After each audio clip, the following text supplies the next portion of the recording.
yang menurut kemauan kita ambil dalil yang banyak. Kita nggak ketemu lewat Al-Quran, kita hadis Rasulullah Muhammad. Kita nggak ketemu lewat hadis Rasulullah, kita nggak ketemu lewat hadis Rasulullah, kita lewat para sahabat, para tabi'in, para ulama saleh. Artinya masih banyak di atas kita.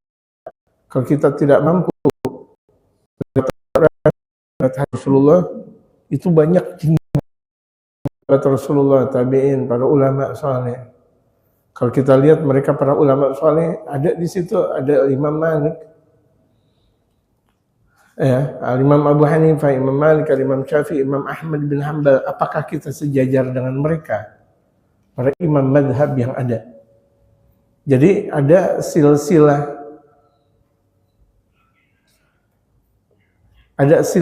fatwa. Nggak bisa tahu-tahu kita langsung memberikan fatwa. Oh, menurut kita nih, nggak ada lewat Al-Quran, langsung kita kasih fatwa. Siapa kita? Ya, ada taratibul fatwa, ada tartibnya fatwa. Di sini Al-Quran nggak ketemu, berarti lewat hadis Rasulullah. Nggak ketemu lagi, berarti lewat para sahabat. Nggak ketemu para tabi'in, nggak ketemu mereka sampai pada imam-imam madhab yang ada. Imam-imam madhab yang ada, di bawahnya para ashab al-imam madhab yang ada. Kemudian para ashab, dari mereka orang yang mengambil dari madhab yang ada, terus dan terus. Ada kemudian setelah mujtahid mutlak, ada mujtahid muqayyad.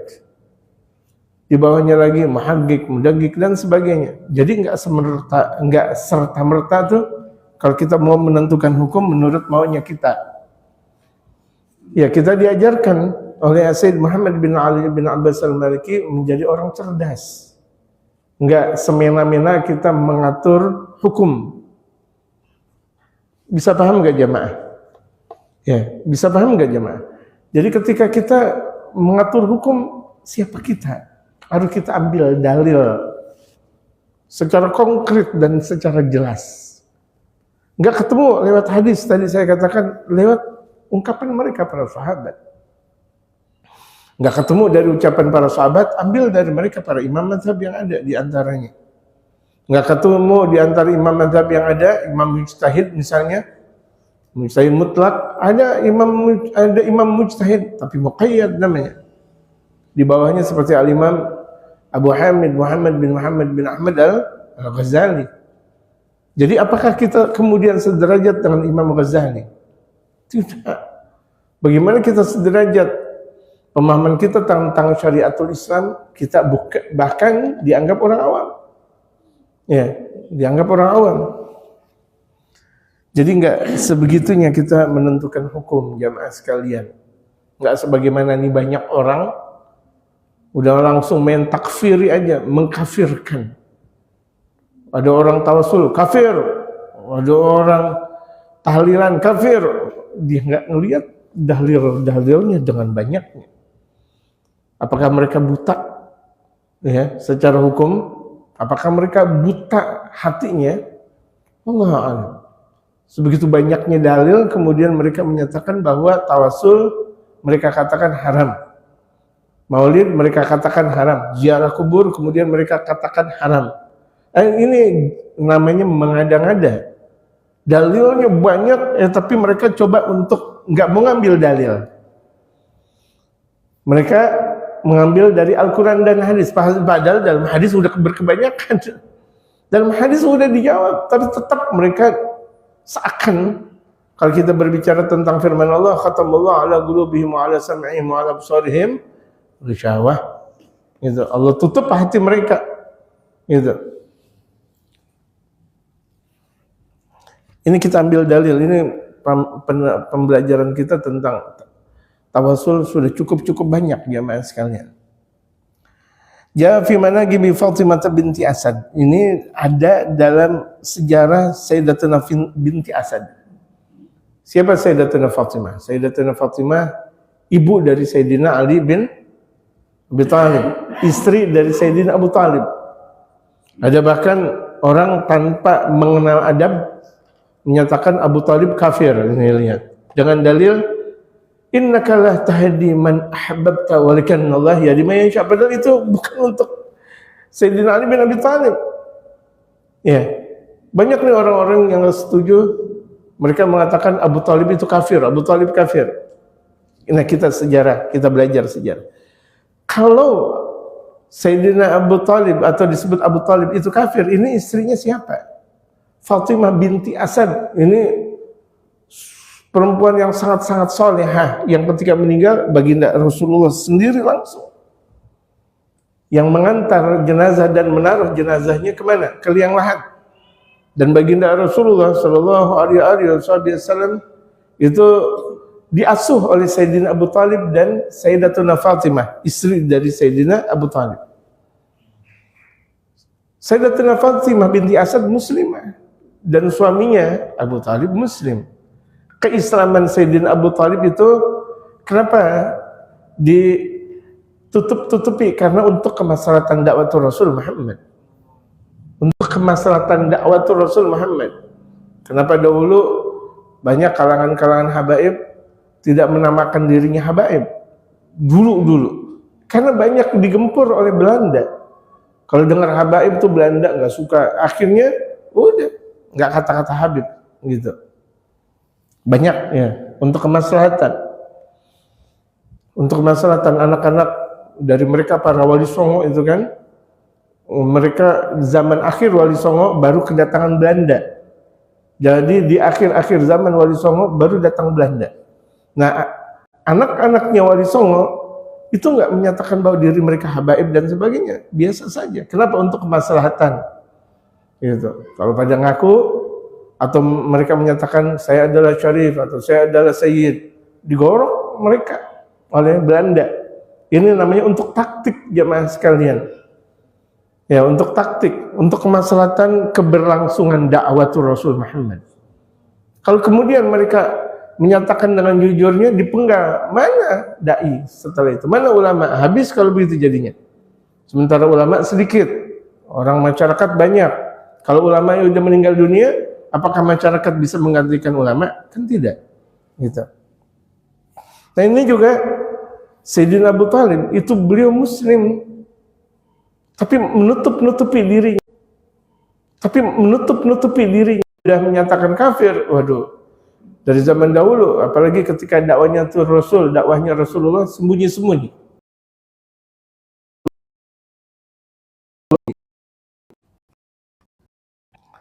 Ini banyak jam nih orang menyatakan mereka nggak ngelihat tentang sejarah, nggak memahami tentang tafsir Al-Quran. Repot orang yang tidak, walaupun mereka katanya adalah seorang mufassir atau ahli tafsir. Kalau ahli tafsir pemahamannya salah, bukan disebut dengan ahli tafsir. Naudzubillah, cuma naudzubillah. Tatkala Sayyidatuna Fatimah binti Asad meninggal dunia, hafara Rasulullah sallallahu alaihi wasallam lahdaha. Langsung baginda Rasulullah sallallahu alaihi wasallam yang membumikannya, yang menguburkannya langsung. Rasulullah langsung menguburkan Sayyidatuna Fatimah binti Asad. Biadihi, dengan tangan mulianya Rasulullah. Debunya dengan tangannya langsung. Jadi beliau yang menguburkan, karena beliau menganggap Sayyidatuna Fatimah itu adalah ibunya, karena beliau diasuh oleh Sayyidina Abu Thalib dan Sayyidatuna Fatimah binti Asad, istrinya Sayyidina Abu Thalib. Falamma faragha dakhala Rasulullah sallallahu alaihi wasallam. Tatkala baginda Rasulullah yang mengambil tanah kuburan, beliau sendiri yang menggali dengan tanahnya, dengan tangannya. Enggak pakai pacul, dengan tangannya Rasulullah Muhammad. Kalau kita kan pakai pacul. Pakai pacul. Itu tanahnya tanah kuat lagi. Itu. Baginda Rasulullah yang mengambil tanah. Menggali tanah dengan tangan mulianya Rasulullah untuk Sayyidatuna Fatimah binti Asad. Tatkala selesai proses pengambilan tanah, dakhala Rasulullah sallallahu alaihi wasallam, kemudian Rasulullah masuk ke dalam kuburan, langsung baginda Rasulullah fataja'a fihi, kemudian Rasulullah membaringkannya. Sambil baginda Rasul bersabda, sambil membaringkan jenazah Sayyidatina Fatimah binti Asad, itu baginda Rasulullah kemudian langsung berdoa. Apa doanya? Allahul ladzi yuhyi wa yumit. Dialah Allah Subhanahu wa taala, Allah yang Maha menghidupkan lagi Maha mematikan. Wa huwa hayyun la yamutu. Dialah Allah yang Maha hidup tidak mati. Ighfir li ummi. Nah, ini lihat nih jamaah sekalian. Ampunilah ibuku. Sayyidina Rasul betul-betul menganggap bahwa Sayyidatina Fatimah binti Asad ibunya. Yang suaminya itu adalah Abu Thalib. Itu betul-betul menganggap bahwa ini adalah ibuku. Nah, ketika Rasulullah minta ampun untuk ibunya, berarti kan suaminya muslim. Itu udah ada dalam syariatnya baginda Rasul Muhammad sallallahu alaihi wasallam. Andaikan tuh salah satu keduanya kafir, infasakh nikah itu langsung rusak. Ini udah ada di zaman Rasulullah, dan Rasulullah sudah menentukan hukum lewat Al-Qur'annya, lewat sunnah Rasulullah. Kalau ada ketika itu kaum muslimin atau sahabat muslimin atau sahabat salah satu keenam ini pernikahannya rusak, tapi apa yang dikatakan oleh baginda Rasulullah? Allahumma ighfir li ummi. Ya Allah, ampunilah untuk ibuku. Berarti Sayyidina Abu Thalib selain paman dan dianggap oleh baginda Rasulullah sebagai bapaknya, muslim. Mana mungkin kemudian baginda Rasulullah berdoa kepada Allah Subhanahu wa taala untuk Sayyidatina Fatimah, yang kalau misalnya dikatakan Sayyidina Abu Thalib itu kafir, berarti pezina dong. Ya kan? Berarti pezina dong. Nikah di luar agama. Di luar agama zina, siapapun. Walaupun disaksikan, walaupun ada walinya. Ini banyak nih artis-artis yang suaminya apa, yang istrinya apa, atau kebalikan, haram. Muslim sama muslimah, muslimah sama muslim, nggak boleh muslim dengan yang lainnya. Kalau misalnya ada muslim dengan yang lainnya, mau dia laki, mau dia perempuan, zina namanya, tidak sah hukum pernikahan. Ya. Kalau misalnya Sayyidina Abu Thalib itu adalah kafir, hukum pernikahan antara Sayyidina Abu Thalib dan Sayyidatina Fatimah rusak. Tapi apa yang disebut dengan Rasulullah? Ampunilah ibuku. Ini jelas dalam hadis Rasulullah. Berarti Sayyidina Abu Thalib muslim. Coba kita dengarkan dengan akal pikiran kita. Dan kita belajar tentang ilmu yang sesungguhnya dari ahlinya. Bukan ulama yang penuh dengan dengki, dendam, dan kesumat. Pokoknya kalau misalnya dia benci sama satu, semuanya dia benci. Ada tuh model kayak itu juga. Kalau misalnya ada orang satu benci, satu kabilahnya dibenci. Misalnya dia benci sama orang Betawi, semua Betawi dibenciin. Ada aja. Semua Betawi dibenciin. Padahal awalnya dia cuma benci satu Betawi. Sama, ada juga orang benci satu Jawa. Satu orang Jawa dibenci banget. Akhirnya semua orang Jawa dibenci. Boleh nggak? Boleh. Na'udzubillah min dzalik. Nggak boleh. Gitu. Itu tidak, dan bukan ajaran baginda Rasul Muhammad sallallahu alaihi wasallam. Allahumma ighfir li ummi Fatimah binti Asad. Ya Allah, ampunilah buat ibuku Fatimah binti Asad. Walaginaha hujjataha, talqinkan dengan hujah-hujahnya. Artinya bimbing ibuku ini ya Allah di dalam kuburnya dengan pertanyaan-pertanyaan dari malaikat basyir wa mubasyir. Wasi' 'alaiha madkhalaha, ya Allah luaskan kuburnya. Bihaqi nabika, dengan keberkahan nabi engkau. Padahal yang doa siapa? Yang berdoa Nabi Muhammad. Nabi Muhammad bilang bihaqi nabika, dengan keberkahan nabi engkau. Rasulullah bertawassul dengan dirinya sendiri. Rasulullah bertawassul dengan dirinya sendiri. Gitu. Bihaqi nabika wal anbiya'il ladzina min qabli, dan dengan keberkahan para nabi yang datang sebelumku. Karena semua nabi dan rasul datang sebelum Nabi besar Muhammad, mempunyai ajarannya masing-masing. Sementara nanti Nabi Allah Isa datang bukan membawa ajarannya Nabi Isa. Di akhir atau di penghujung dunia ini, nanti Allah turunkan Nabi Allah Isa. Persis pertama kali di Masjid Al-Bayda, Masjid Sayyidina Umar bin Abdul Aziz di sana, di Syam. Itu di waktu subuh berjumpa dengan Imamul Mahdi. Imamul Mahdi sudah ada di sana. Yang mengimami ketika itu salat subuh berjamaah adalah Al-Imam Mahdi. Nabi Allah Isa menyatakan, engkau ya Mahdi sebagai imam. Gitu. Dan kemudian baginda Rasulullah datang ke kubur baginda Rasulullah. Nabi Allah Isa datang ke kubur Rasulullah. Bangkitlah baginda Rasulullah dan mengajarkan ajarannya Rasulullah. Nah ketika itu Nabi Allah Isa menebarkan Islam lewat ajarannya Rasulullah. Dan di antara yang pertama kali Nabi Allah Isa lakukan di alam dunia ini apa? Menghancurkan salib-salib yang ada. Itu kan, berikan difitnah dengan kata-kata salib yang ada. Itu kasar salib. Itu Nabi Allah Isa menghancurkan salib-salib yang ada. Kemudian menyatakan, Ana Abdullah, aku adalah hambanya Allah Subhanahu Wa Taala. Kufur orang menyatakan bahwa aku adalah hambanya Allah, aku adalah anaknya Allah Subhanahu Wa Taala. Aku adalah hambanya Allah. Bukanlah aku sebagai anaknya Allah. Aku nggak pernah menyatakan bahwa aku adalah anaknya Allah. Ditugaskan oleh Nabi Allah Isa. Tapi itu nanti di akhir dunia, nggak lama kiamat. Jamaah mau ketemu Nabi Allah Isa nggak? Jamaah mau ketemu Nabi Allah Isa nggak? Mau? Habis itu kiamat. Serem juga. Temu si Nabi, tapi habis itu kiamat. Tapi nggak usah khawatir. Sebelum datangnya kiamat, kaum muslimin sudah meninggal dunia semuanya. Jadi ketika jatuhnya tuh kiamat, hancurnya kiamat, satu pun kaum muslimin tidak ada yang hidup. Tidak ada yang hidup, gitu. Maksudnya apa? Agar kaum muslimin nggak merasakan dahsyatnya kiamat. Yang merasakan dahsyatnya kiamat adalah orang-orang kafir semuanya, gitu. Ada tuh di mana?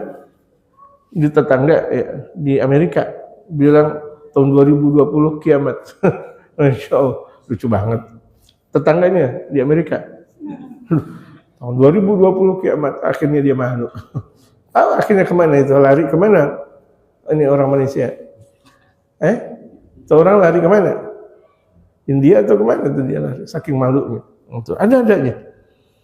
Itu artinya syariat yang tidak sesuai dengan syariatnya Allah dan Rasulullah Muhammad. Jadi akhirnya ngaco dan ngawur dan tidak boleh kita ikuti. Syariat yang tidak sesuai dengan Allah dan Rasulullah nggak boleh kita ikuti mutlak, karena itu adalah syariat nggak benar. Siapapun orang, gitu. Atau ada ngaku-ngaku sebagai nabi, ngaco banget. Disundut rokok dia nangis, nabi disundut rokok nangis, iya kan? Ada aja ngaku ini dan itu. Ada yang ngaku Tuhan lebih tinggi lagi, ngaku Jibril. Orang pada percaya aja lagi. Pengajian sebegitu banyaknya di Indonesia atau di Jakarta nih, banyak banget. Ini orang pada ngaji atau enggak kalau begitu jadinya? Ada orang ngaku, sekalian aja ngaku setan, ngaku iblis kayak gitu. Na'udzubillah subhanallah. Ada orang ngaku sebagai Tuhan, pengikutnya banyak banget. Bahasa semut gitu, rambutnya gondrong. Ula gua ta'ila billahi.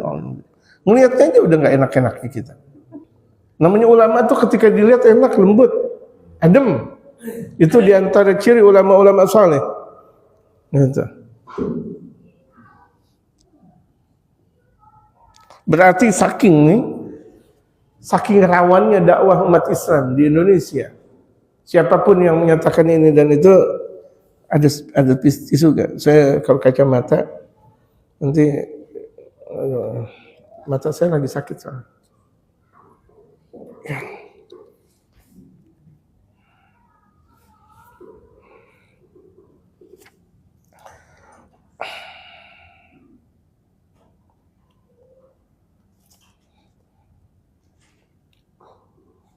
Fa innaka arhamur rahimin, sesungguhnya engkaulah yang maha sebaik-baik memberikan kasih sayang.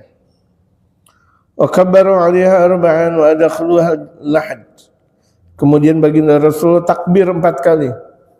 Allahu akbar, Allahu akbar, Allahu akbar, Allahu akbar. Kemudian mereka memasukkan jenazah Sayyidatuna Fatimah binti Asad itu ke liang lahad. Liang lahad itu ada 2 cara. Ada yang tengah-tengah kuburan tuh langsung ditaruh jenazah di tengah-tengah, tapi di atasnya itu ada apa? Ada papan. Kalau di negeri Timur Tengah itu bukan papan, tapi tanah liat yang sudah kuat. Tanah liat yang sudah kuat. Itu di atas, ditaruh di atasnya. Di atas jenazah, menghadap ke arah kiblat. Ada kalau misalnya tanahnya itu tidak gembur, itu tanahnya, jenazahnya itu di arah sebelah kanan. Ini kuburan, ya kuburan, kemudian di arah kanan, seperti banyak di Indonesia. Jadi itu di antara cara menguburkan jenazah. Ada dua cara. Kalau yang kira-kira tanahnya gembur, berarti itu jenazah di tengah-tengah kuburan. Jadi di atasnya itu ditaruh tiang papan atau ditaruh tanah liat yang sudah menguat. Atau ke arah kanan, sebagaimana banyaknya kita sebut dengan liang lahat juga.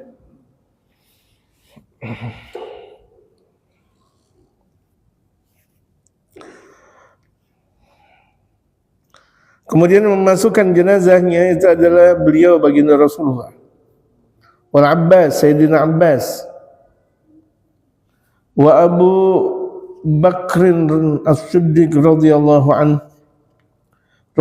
anhum. Kemudian ketika itu Rasulullah, Sayyidina Abbas dan Sayyidina Abu Bakar As-Siddiq, yang Allah ridha kepada mereka semuanya. Waqtulifa fi Rawh ibn Salah. Para ulama hadis itu berbeda pendapat tentang siapa Rawh bin Salah. Jadi itu mereka para ulama hadis itu mereka sudah cakap tentang permasalahan hadis Rasulullah. Seperti kita nih, banyak sekali nih yang pada udah ilmunya melempem, tetapi kayak kayak gayung sobek. Ilmunya nggak punya, tapi kayak gayung sobek, ngomong yang tidak berilmu. Kan gayung sobek seperti itu, gitu. Gayung sobek dimasukin juga hancur aja, keluar tuh air, gayung sobek namanya. Dia nggak tahu tentang permasalahan hakikat puasa atau hakikat tarawih. Kemudian menyatakan bahwa tarawih 8 rakaat. Padahal ketika dia mau betul-betul mempelajari hakikat tarawih, tidak ada tarawih yang 8 rakaat. Mau diambil apapun, dimanapun tidak ada. Mau diambil berbagai macam imam madhab, yang ada tidak ada. Mau cari berbagai macam kitab fikih, yang ada silahkan. Jamaah sekalian, kan kita berbicara tentang keilmuan. Saya nggak berbicara tentang ini merusak persatuan umat Islam. Bukan, saya nggak bicara masalah ini. Kita berbicara tentang permasalahan keilmuan. Kita berada dalam majlis taklim. Enggak saya berbicara untuk menghancurkan umat, enggak sedikit pun. Yang penting kan pada sholat. Kalau misalnya kayak gitu bukan permasalahannya. Kan udah ada dalil. Kenapa kita kemudian kalah dengan dalil kalau sudah ada dalil? Kaum muslimin itu berbicara tentang masalah ibadah kalau ada dalil yang jelas dan mutlak kebenarannya. Nggak bisa kemudian tahu-taunya ada masjid mushola yang betul-betul 20 rakaat kemudian menjadi 8 rakaat. Mereka menyatakan ada dalilnya, silahkan keluarkan dalilnya. Dalil seperti itu adalah dalilnya Rasulullah ketika sholat witir di setiap malam. Rasulullah setiap malam sholat witir. Ya dengarin jamaah. Rasulullah setiap malam sholat witir dan jumlah sholat witirnya 13 rakaat. Sebagaimana banyak orang yang menyatakan sebagian tarawih 13 rakaat. Sekarang di Masjidil Haram bahkan. Tahun kemarin tuh ketika saya di Masjidil Haram, Allahu Akbar, saya ngelihat berubah. Yang tadinya 20 rakaat menjadi 13 rakaat dengan dalil doanya banyak. Bukan permasalahan doa, ini permasalahan jumlah bilangan. Yang sudah ribuan tahun 20 kemudian dirubah baru beberapa tahun di Masjidil Haram. Yang namanya ilmu itu bersanad jamaah. Dengerin jamaah. Yang namanya ilmu bersanad, ada hakikat sanadnya. Kalau misalnya dikatakan tuh hakikat sanad, ini putus. Udah dari zaman Rasulullah, para sahabat, para tabi'in. Kemudian Imam Abu Hanifah, Imam Malik, Imam Syafi'i, Imam Ahmad bin Hanbal dan sebagainya. Semuanya menyatakan 20 rakaat, kemudian tahu ada salah satu ulama menyatakan, oh ini adalah bilangannya 13 rakaat. Berdalil nggak kalau begitu jamaah? Walaupun ini ada di Masjidil Haram. Ini kajian keilmuan ya jamaah. Kajian keilmuan, bukan kajian kita main gontok-gontokan. Kalau misalnya menyatakan, ini kan perkara sunnah. Iya betul, nggak sholat tarawih juga nggak ada masalah. Jamaah, nggak sholat tarawih juga nggak dosa. Kan sholat tarawih kan sunnah. Kita berbicara masalah hukum, jejak hukum. Bukan bicara enak-enaknya begitu aja. Gitu. Kalau mau bicara masalah tentang persatuan dan kesatuan juga, kalau udah ditentukan oleh negara tanggal 20, ini kenapa ada yang tanggal 21? Berarti tidak ada satu persatuan. Bukan, ini berbicara tentang keilmuan, nggak ada masalah. Perhelatan dan perdebatan antara NU dan Muhammadiyah boleh, nggak ada masalah. Sama-sama tentang keilmuan, boleh nggak? Boleh nggak? Cuma secara yang apiknya, kalau udah pemerintah bilang, bagusnya kita ngikutin pemerintah. Itu yang namanya kesatuan dan persatuan. Otomatis harga juga kan bergulir. Harga ayam, ya kan? Dibilang 2 hari lagi Id, tahu-tahu ntar malam takbiran. Berubah nggak tuh harga? Jangankan ayam, cabai langsung berubah. Semuanya bakal berubah. Ente juga berubah. Ente belum beli baju baru, waduh, lebaran lagi. Gitu. Kalau mau bicara tentang persatuan, tapi secara dalil boleh. Mau di Muhammadiyah yang ini bilang boleh, karena NU juga yang mengatakan ini juga boleh. Siapa yang mau ngikutin silahkan.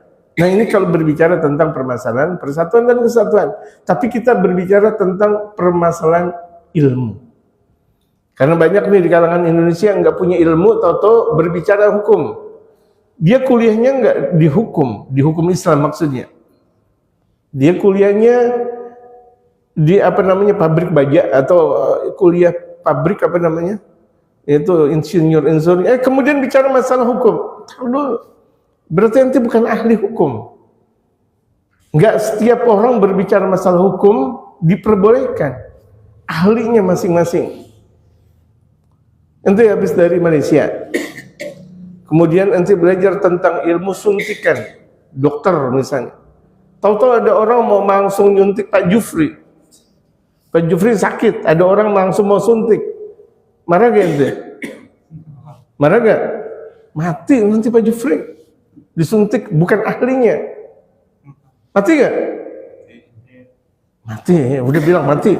Lah orang gak tahu apa-apa, tahu-tahu main nyuntik Pak Jufri aja. Ini masalah suntikan yang kelihatannya sederhana. Bagaimana masalah hukum? Artis ditanya tentang hukum. Boleh gak dikawin lagi? Astagfirullah, artis ditanya. Rusak hukum dalam tatanan syariatul Islam. Kalau mau nanya ulama, bukan artis, bukan orang sembarangan. Kita ngobrol di RT, kita ngobrol di RW, kita ngobrol di pabrik, kita ngobrol di mana, berbicara tentang perdebatan ulama. Kita bukan ahli untuk memperdebatkan. Kita masyarakat ahli untuk bertanya kepada ulama, ngaji sama ulama, karena kita bukan ahlinya. Bisa paham gak jemaah?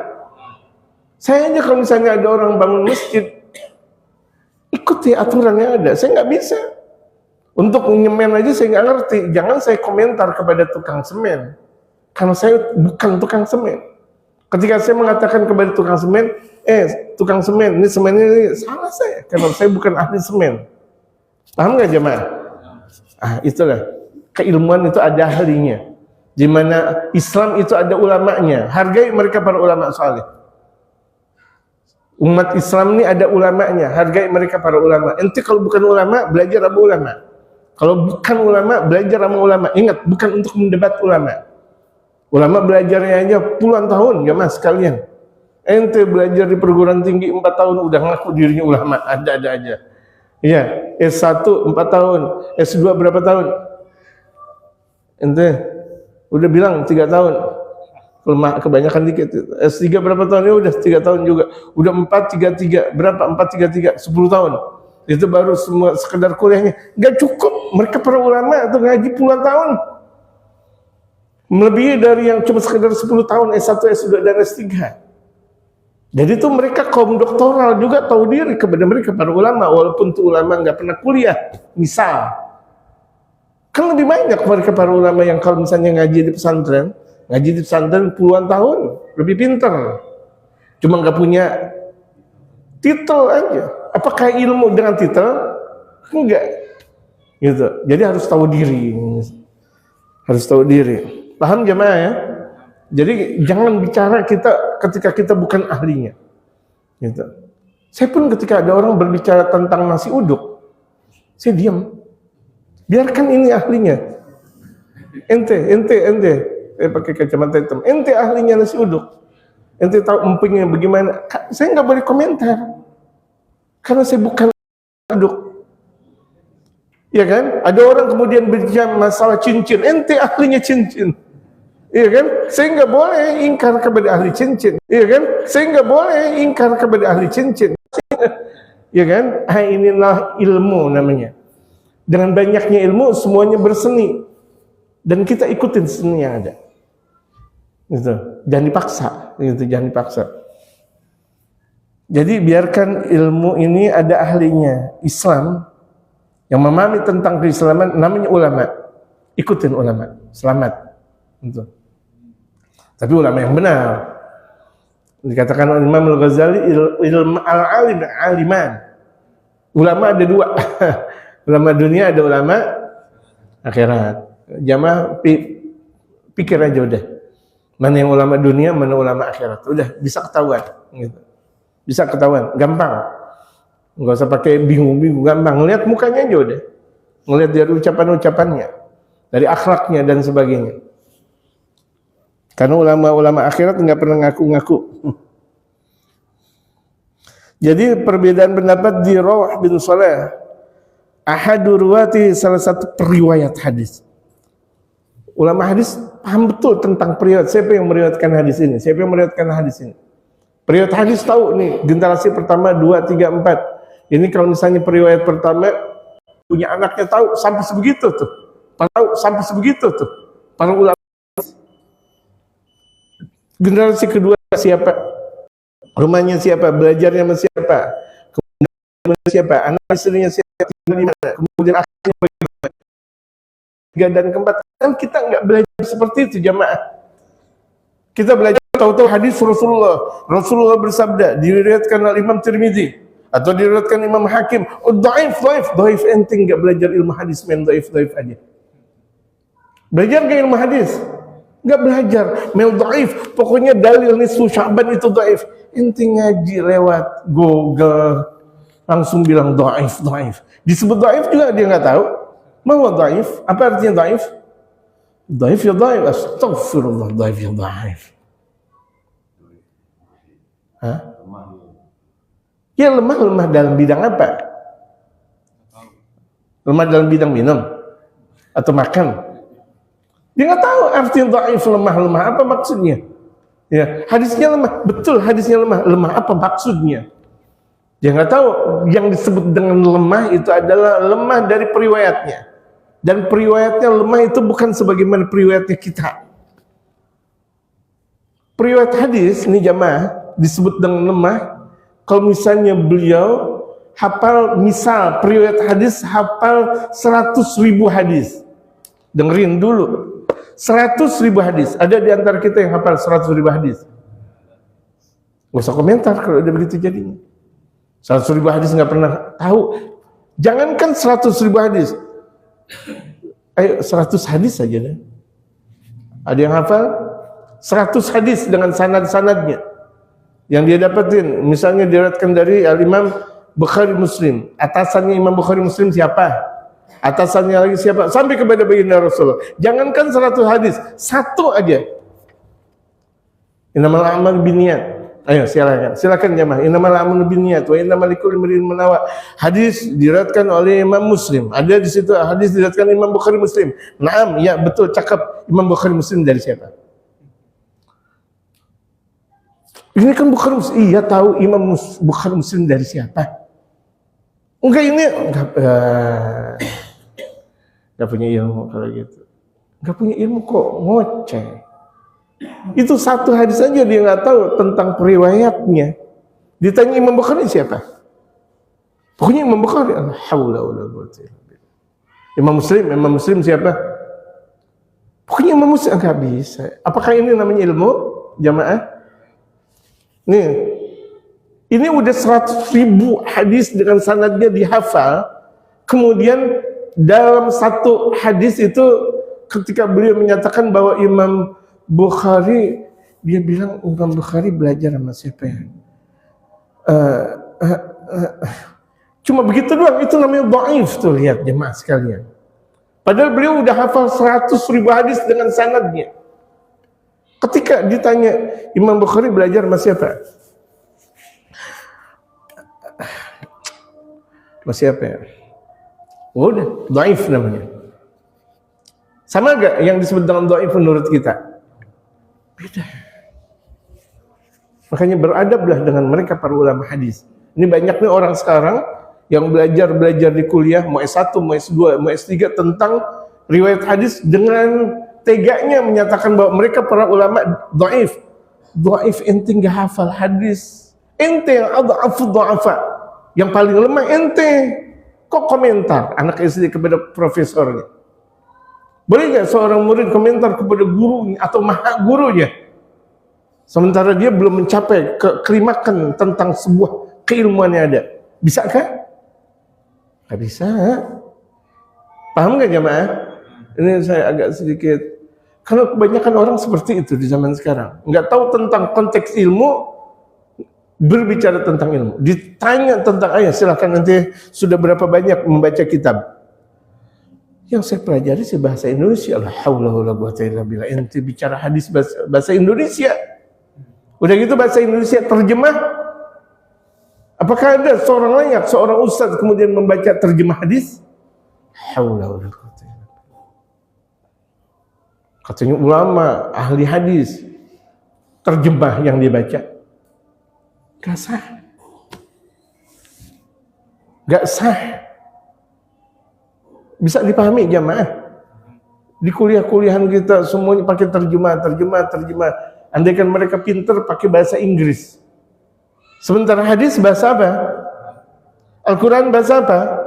Tafsiran Quran, tafsiran hadis bahasa apa? Enggak mampu mereka dengan bahasa yang sesungguhnya. Aduh, rusak nih. Akhirnya Muslim, ajaran Islam dirusak dengan umat Islam itu sendiri kalau begitu jadinya. Bisa paham jamaah? Paham jamaah? Kalau misalnya ada ustaz tahu-tahu dia nggak paham tentang bahasa Arab, bukan ustaz. Ya, tukang tali namanya, atau tukang bihun. Ustaz kok nggak bisa bahasa Arab. Nah ini, jadi polemik seperti ini terjadi karena memang dai-nya itu nggak ngerti tentang syariatul Islam. Akhirnya jadi polemik jadi. Seharusnya kan nggak jadi polemik, nggak jadi masalah. Paham nggak jamaah? Ya. Kalau orang belajar dengan sesungguhnya, nggak ada permasalahan. Kalau betul-betul dia belajar secara tartibul ilm, gitu. Tartibul ilm, gitu. Lakin Ibnu Hibban dzakarahu fi as-sigati. Sementara Imam Ibnu Hibban menyebutkan Rawh bin Salah siqat, kuat. Ini perbedaan pendapat kalangan ulama hadis. Rawh dikatakan, Rawh bin Salah dikatakan dhaif. Sementara Imam Ibnu Hibban menyatakan sigah itu artinya kuat, gitu. Kebalikan dalam ilmu hadis itu dhaif itu apa namanya sigah. Bukan pemahaman bahwa dhaif itu gawi. Gawi berarti dhaif berarti gawi, beda. Ini dalam ilmu hadis. Kalau orang tidak memahami tentang perbedaan tersebut, jangan anggap bahwa dia adalah ulama hadis. Wa qala al-Hakim sigatun ma'munun. Imam Hakim bahkan menyatakan bahwa roh itu adalah sigah ma'mun. Sigah artinya kuat, ma'mun dipercaya. Kita taunya ma'mun doang, Bang Ma'mun. Itu Bang Ma'mun tuh jualan toge, Bang Ma'mun. Ini dalam istilah ilmu hadis ada sigah, ada ma'mun. Kita aja nggak tahu tentang sigah dan ma'mun. Kemudian kita bilang 15 Sya'ban itu dhaif. Wallahu akbar ente. Istilah-istilah ilmu hadis ente nggak tahu. Tapi bicara tentang hadis itu terlalu cepat ente untuk masuk neraka jahanam. Terlalu cepat untuk memasuki neraka jahanam. Gitu. Wakil al-hafidhaini sahih al-hadis. Kedua al-hafidh yaitu Imam Ibnu Hibban dan Imam Al-Hakim menyatakan kesahihan hadis. Kalau hadis disebut dengan derajat sahih udah nggak perlu diperbincangkan. Hadis yang kemudian kita ungkapkan ini tentang tawassulnya Rasulullah kepada dirinya dan mendoakan kepada Sayyidatuna Fatimah binti Asad, seorang muslimah salihah yang suaminya juga muslim saleh, nggak usah diperbincangkan kalau begitu jadinya. Kenapa harus diperbincangkan? Hadis sahih, periwayatnya kuat semuanya, apa yang harus diperbincangkan? Gitu. Apalagi perbincangan yang salah tadi yang saya katakan, Abu Thalib kafir. Aduh. Abu Thalib, ngomongnya Abu Thalib aja, kayak dia ngomong Abu Thalib tukang jengkol. Gak ada rasa hormatnya. Abu Thalib, siapa Abu Thalib? Ngomong Abu Thalib aja. Harus dong kita dengan adab, kita menyatakan kepada ulama aja dengan sebutan. Jangankan nama ulama, RT kita sebut RT. Gak kita panggil nama, RW, lurah, dan sebagainya. Itu namanya adab. Gitu. Orang dilihat dari adabnya, bukan dilihat dari ulamanya. Bukan dilihat dari keilmuan. Karena ilmu bisa jadi menipu. Ilmu bisa jadi menipu, gitu. Tapi kalau nggak punya adab, nggak punya ilmu, udah nggak dianggap. Walaupun ilmunya, masya Allah. Wa hadzal haythami fi majma' az-zawaid haitsu qala. Al-Imam al-Haythami dalam kitab Majma' az-Zawaid beliau berkata, wa fi Rawh ibn Salah wa Sigat ibn Hibban. Wasaqahu ibn Hibban ini Rawh bin Salah sudah dikuatkan oleh Imam Ibnu Hibban wal Hakim. Walaupun ada yang menyatakan dhaif, wa baqiyatu rijalus sahih, tapi yang lainnya kan sahih. Andaikan Rawh bin Salah itu dhaif, yang lainnya sahih. Kenapa harus dipermasalahkan kalau begitu jadinya? Apalagi Imam Ibnu Hibban dan Imam Hakim menyatakan kedua-duanya periwayat hadis. Rawah Ibnu Hibban, Rawahul Hakim, Rawah Ibnu Majah, Rawah Tirmidzi. Itu kan semuanya yang saya sebut itu Rawah Nasa'i, Rawahul Bazzar. Itu kan periwayat hadis. Dan di antara periwayat hadis yang paling tinggi siapa? Bukhari Muslim. Rawahul Bukhari wa Muslimun. Rawahul Bukhari wa Muslimun. Kalau tidak berarti yang dipersyaratkan oleh Imam Bukhari dan Muslim. Kemudian berikutnya yang diriwayatkan oleh Imam Bukhari. Kemudian berikutnya yang diriwayatkan oleh Imam Muslim. Yang berikutnya yang diriwayatkan oleh Ashabus Sittah. Kita Ashabus Sittah enggak tahu. Kita mau bicara tentang dhaif gitu. Lucu gitu. Wa rawahu kadzalika Ibnu Abdul Barr 'an Ibnu Abbas. Ini ada riwayat lain dari Imam Ibnu Abdul Barr dari Sayyidina Abdullah bin Abbas. Sambung kepada Sayyidina Abdullah bin Abbas, salah satu sahabat Rasulullah. Sayyidina Abbas itu pamannya Rasulullah. Sayyidina Abdullah berarti sepupunya Rasulullah. Wa Ibnu Abi Syaibah an Jabir, dan Imam Ibnu Abi Syaibah dari Sayyidina Jabir. Jabir Sayyidina sahabat Rasulullah. Wa akhrajahu Dailami wa Abu Nuaim, juga diriwayatkan oleh Imam Dailami dan Imam Nuaim. Jadi periwayatnya banyak. Hadisnya ini periwayatnya dari jalur banyak. Ini dari jalur ini. Gitu.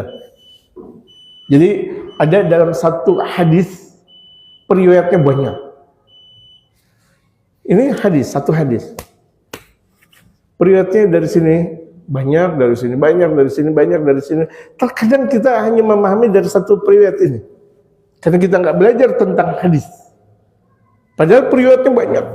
Seperti hadis tentang siwak. Laula an asyugga ala ummati la amartum bisiwak. Andaikan aku tidak memberatkan umatku untuk bersiwak, akan aku perintahkan umatku untuk bersiwak, wajib bersiwak. Ini periwayatnya ada 70 orang. Periwayatnya ada 70 orang, yang masing-masing 70 orang itu memberikan riwayat lagi kepada yang lain. Kalau kita terkadang memahami satu konteks hadis, satu periwayat, betul gak? Itu bahkan terkadang kita nggak tahu konteks periwayatnya hadis. Kita tahu hadisnya aja. Bahkan terkadang kita nggak tahu hadis apa itu namanya. Ya Allah, hadisnya aja kita nggak tahu. Bagaimana mau periwayatnya? Satu hadis saya bilang bisa 70 periwayat. Satu hadis nih, satu hadis. Contoh hadis apa tentang apa? Contoh. Sebutin. Sebutin. Hah? Peci. Farqu ma bainana wa bainal kafirin al-galanis. Al-imamah fawqal galanis. Perbedaan antara kaum muslimin dengan orang kafir, kalau orang muslim pakai imamah di atasnya peci. Ini dia. Jadi orang muslim pakai imamah di atasnya peci. Ada orang pakai imamah nggak pakai peci. Kebanyakan orang kafir. Ada orang pakai imamah nggak pakai peci. Ada gak? Ada gak? Hah? Ya, Yahudi. Orang-orang Yahudi pakai imamah, nggak pakai peci. Sadaqah Rasulullah Muhammad. Benar baginda Rasulullah. Nah ini misal, itu kan disebut dengan perbedaan antara orang Muslim dengan orang kafir. Orang Muslim dia pakai imamah di atas peci. Gitu. Ini periwayatnya luar biasa, jamaah sekalian. Kalau kita terkadang cuma satu dalil, akhirnya kita berbicara dari yang satu. Belajarlah konteks secara menyeluruh. Karena Islam itu adalah agama yang kafah. Udkhuluha fi silmi kafah. Masuk dalam satu konteks keislaman dengan menyeluruh. Belajar dengan sesungguhnya. Jangan satu konteks saja, jadi banyak tuh menyeluruh. Kebijakan yang nanti pada akhirnya melahirkan dalam kehidupan kita. Artinya tuh ngaji jangan setengah-setengah. Bisa paham jemaah? Ya udah, kalau ngaji setengah-setengah hasilnya juga setengah, gitu. Akhirnya malah jelek-jelekin orang mulu. Ya Pak Ismail, iya tuh. Tadi Pak Ismail udah bilang, kalau ngaji setengah jelekin orang, murtadin orang, mengkafirkan orang. Dia bilang ini nggak benar, majelis taklim nggak benar. La ilaha illallah. Orang kalau udah ngaji udah benar aja udah, alhamdulillah. Walaupun tuh artinya dia zikirannya belum kuat, biarin aja dulu. Yang penting pada ngaji, jangan diaru-aruin, iya kan? Ini ada orang baru sholat, tumben baru sholat mulutnya, gitu. Berarti kan tuh mulut nggak penuh dengan keilmuan. Kalau orang punya banyak ilmu, alhamdulillah. Dia udah sholat maghrib juga udah bagus banget, biarin aja dulu. Isyanya belum, udah biarin aja dulu, jangan diomelin. Dakwah nggak seperti itu, perlahan, tadriji namanya.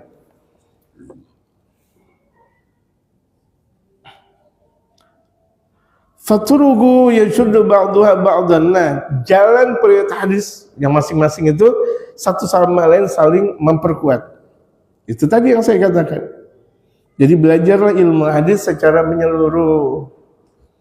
Ini kita baru belajar satu kitab, udah mempunyai konklusi, punya pemahaman ini. Entar dulu ilmu banyak, belajar yang benar. Dulu ilmu banyak, belajar yang benar. Belajar dulu 4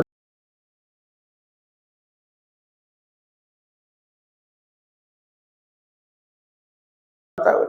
Jangan belajar yang lain, 4 tahun dulu. Udah setiap hari nahu, habis itu 4 tahun sorof. Ini kita dalam jangka 8 tahun ekonomi kita belajar, sosial belajar, antropologi kita belajar. Kemudian ilmu semut juga belajar. 8 tahun. Sementara mereka para ulama 8 tahun baru nahu dan sorof. Saking artinya Pak, memaksimalkan satu keilmuan. Terus belajar lagi dan belajar lagi. 20 tahun baru belajar tentang bahasa Arab, Lughatul Arabiyyah. Sastra belajar bahasa Arab. Kita belum belajar sastra, belum belajar nahwu sorof. Tahu-tahu kita kaji dengan satu kajian dengan katanya dengan seorang profesor atau seorang doktor, kemudian tanya dengan seorang profesor atau seorang doktor, kemudian kita makanya tadi saya bilang terlalu cepat untuk memasuki neraka jahanam. Terlalu cepat. Ilmu tidak secepat itu jemaah sekalian. Kalau seperti itu semuanya jadi ulama. Gak ada orang belajar atau orang ngaji dengan cepat, gak ada. Saya nggak pernah meyakini dan nggak pernah tahu orang jadi ulama dengan jangka 10 tahun. Saya belajar di sana, saya belajar di Timur Tengah, saya belajar, nggak ada orang belajar 10 tahun jadi ulama, nggak ada. Terlalu cepat, nggak ada. Akhirnya tadi saya katakan terlalu cepat untuk masuk ke neraka jahanam. Qala Syekhul Hafiz Abdullah bin Siddiq Al-Ghimari. Syekhul Hafiz Abdullah bin Siddiq Al-Ghimari ini salah satu ulama hadis terkemuka. Ini karangan-karangan tentang hadisnya saja ratusan karangan tentang hadis. Berbicara tentang dirayah, riwayah dan sebagainya. Kita satu pun belum kita belajar. Gitu. Wa hadha dha'fuhu khafifan. Inda man dha'afa. Al-Ghimari menyatakan roh, tadi kan bicara tentang roh bin Salah. Lemahnya itu sedikit. Itu pun bagi yang menyatakan lemah. Kama yustafadu min ibaratin, sebagaimana diambil manfaat dari ungkapan mereka para ulama hadis. Kalau kita ini nggak belajar tentang keilmuan, kita katakan ibarat siapa? Kan kita berbicara tentang hadis. Ketika kita berbicara tentang hadis, mereka ini itu kembali kepada ulama hadis. Kecuali kita berbicara tentang fikih. Kalau dalam fikih, kalau ada ulama menyatakan menurut mereka para ulama, berarti ulamanya itu adalah ulama fikih. Kalau kita berbicara tentang tauhid, itu dalam kitab disebut menurut mereka para ulama, berarti ulamanya adalah ulama tauhid.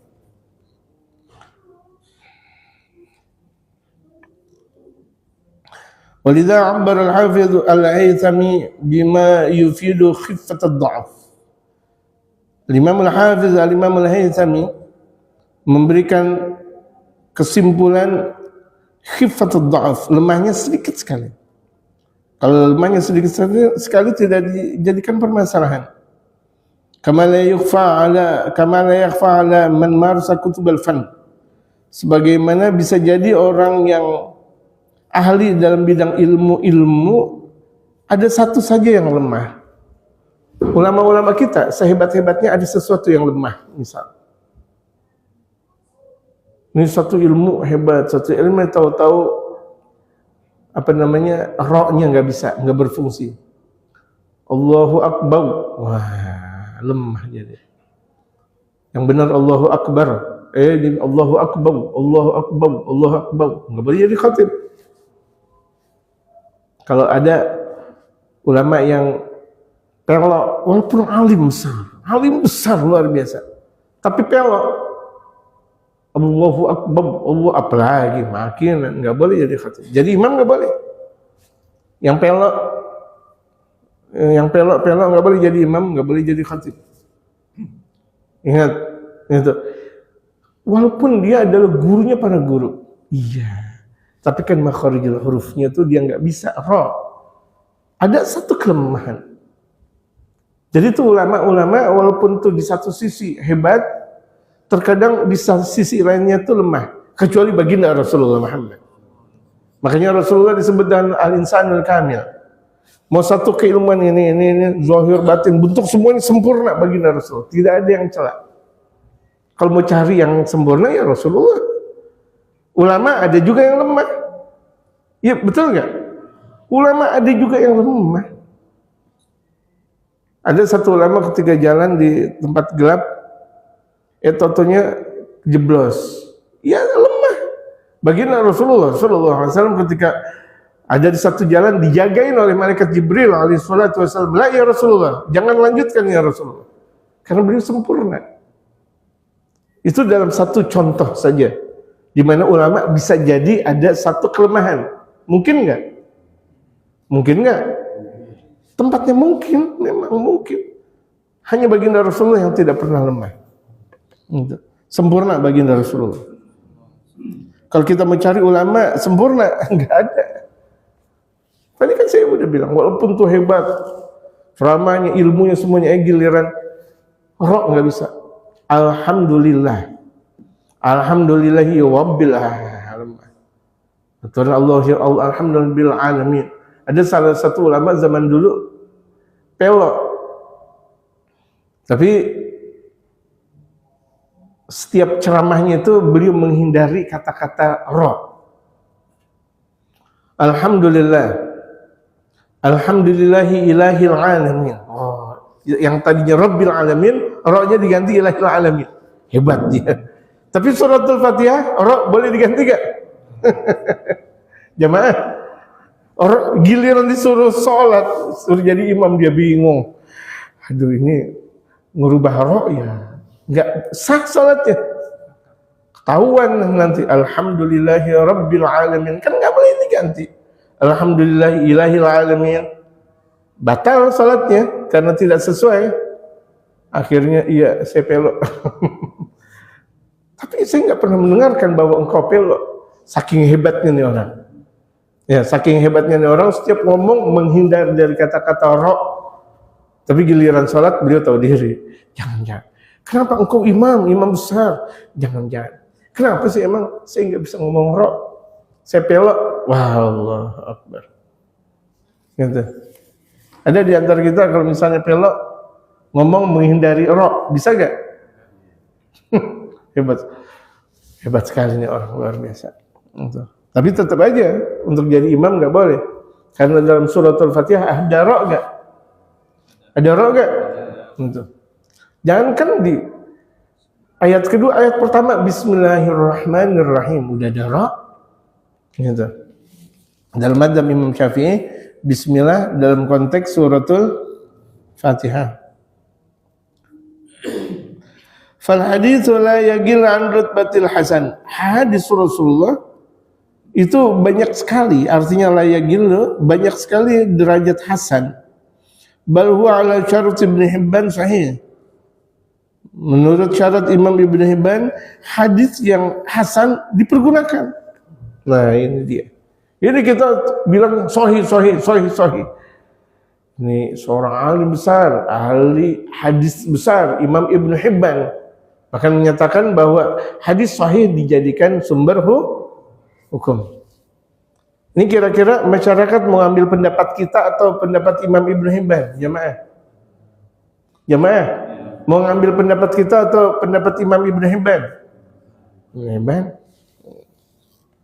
Wa nulahidhu huna aydan, dan kita perhatikan di sini annal anbiya alladzina tawassala nabi sallallahu alaihi wasallam bihaqihim 'ala Allah fi hadzal hadis wa ghairi garmatu. Para nabi yang ditawassulkan oleh baginda Rasulullah sallallahu alaihi wasallam lewat hadis ini kan udah meninggal dunia. Karena ada nih orang mengatakan tawassul kepada orang meninggal dunia bid'ah. Syirik. Baginda Rasulullah ketika berdoa ini untuk dirinya, kepada dirinya dan kepada para nabi. Ketika itu para nabi udah meninggal belum? Udah dong, jelas. Ini baginda Rasulullah tawassul kepada para nabi. Kalau misalnya dibilang syirik, bid'ah, apakah baginda Rasulullah orang syirik? Ahli bid'ah? Gitu. Fathabata jawazu tawassul ila Allah bil haqq wa bi ahli al-haqqi ahyan wa mauta. Boleh tawassul kepada Allah dengan kebenaran dan kepada orang-orang yang baik hidup maupun udah meninggal dunia. Berarti tawassul kepada wali boleh. Para aulia Allah yang udah pada meninggal dunia, para wali songo, Sunan Gunung Jati, apa semuanya, boleh enggak? Boleh. Kan mereka menyatakan tawassul kepada kuburan. Kuburan namanya kan udah meninggal atau belum? Pak Ismail. Ya. Iya. Itu kan, ya, yang di kuburan mereka kita ziarah ke Habib Hussein luar Batang. Udah meninggal belum? Habib Ki Mansur Jembatan 5. Udah meninggal belum? Untuk kan sebagian orang menyatakan bid'ah syirik, mereka udah meninggal. Baginda Rasulullah tawassul kepada para nabi dan rasul. Udah meninggal kan? Udah. Berarti boleh atau tidak tawassul kepada orang meninggal? Boleh. Ini ada-ada aja lagi. Gitu. Saya bingung betul orang segamblang-gamblangnya menyatakan tawassul kepada ziarah kubur haram. Kubur tawassul kepada siapa? Para wali-wali. Astagfirullahaladzim. Berani banget tadi saya bilang. Sangatlah berani. Keilmuan tidak memungkinkan untuk berbicara seperti itu, tapi mereka langsung menghukumkan model seperti itu.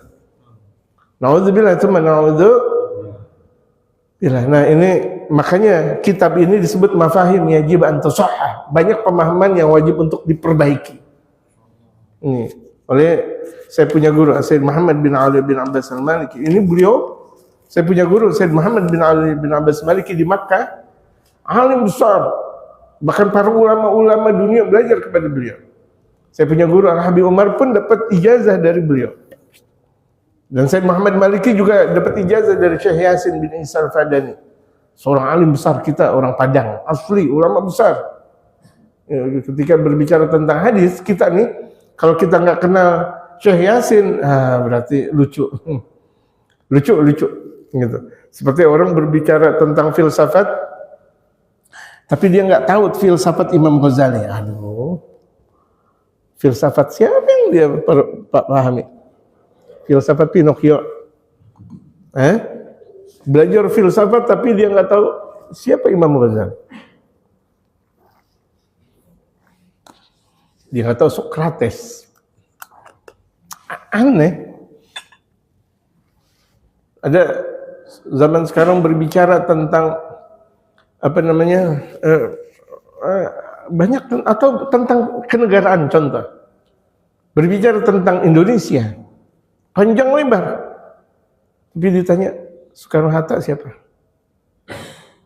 Soekarno-Hatta siapa ya Soekarno-Hatta? Udah nggak usah dianggap. Dia mau ngomong masalah kebangsaan Indonesia, Timur, Barat, Nusantara, bahkan dia hebat, tapi dia nggak tahu tentang Soekarno-Hatta, nggak usah dianggap. Betul nggak jemaah? Sama, ini juga ilmu begitu. Dia berbicara tentang satu keilmuan, tapi tokohnya dia nggak ngerti. Gitu. Atau dalam istilah sekarang magnum opus namanya. Seperti Imam Al-Ghazali, di antara karya besarnya adalah kitab Ihya Ulumuddin. Kita bicara tentang Imam Ghazali tapi kita nggak kenal Ihya Ulumuddin, nah udah, nggak usah dengerin, nggak usah didengerin. Nah, inilah keilmuan. Kalau misalnya ada orang berbicara tentang hadis tapi dia nggak kenal dengan Said Muhammad bin Ali bin Abbas Al-Maliki, ya udah, nggak usah didengerin. Tokohnya dia nggak paham, bagaimana dia mau belajar tentang hadis? Wallahu a'lam.